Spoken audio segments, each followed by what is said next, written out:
Sinungaling ka eh, kupal. Boss, magandang umaga, boss. Yes po. Balik ko lang sana tong pinagawa kong LCD, boss. Nilagay ko lang kasi sa cabinet eh. Ito, basag na, boss. Nabasag.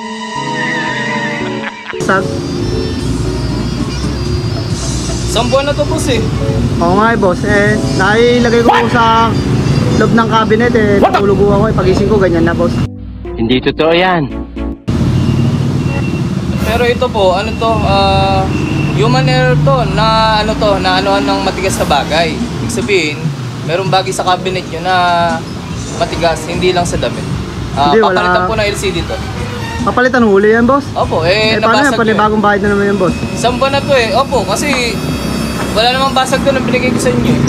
Di ko alam eh, boss. Nilagay ko lang sa loob ng cabinet talaga yan eh. Baka yung damit nyo, pang mga gladiator, may mga bakal. Ano ang sa inyo? Natamimi kayo, ano? Talagang mababasag to. Nakita oh. Kitang-kita naman eh, na ano siya.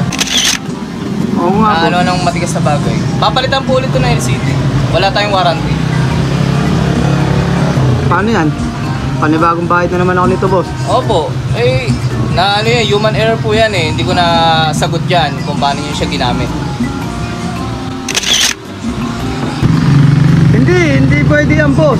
Nilagay ko lang sa cabinet yan. Ano yan? Panibagong bayad na naman ako dyan. Opo, human error yan eh. Paano yan, boss? Ito ganito na na-explain ko sa inyo. Kayo ba pag nakabili kayo ng planggana or something na tapos pina-check nyo na sa counter, okay siya, na-iway nyo na isang buwan. Tapos nabasag, pwede nyo bang ibalik yan? Hindi, boss. Di ba hindi? Ganun din. Wala tayong warranty dyan. Sinungaling ka eh, kupal.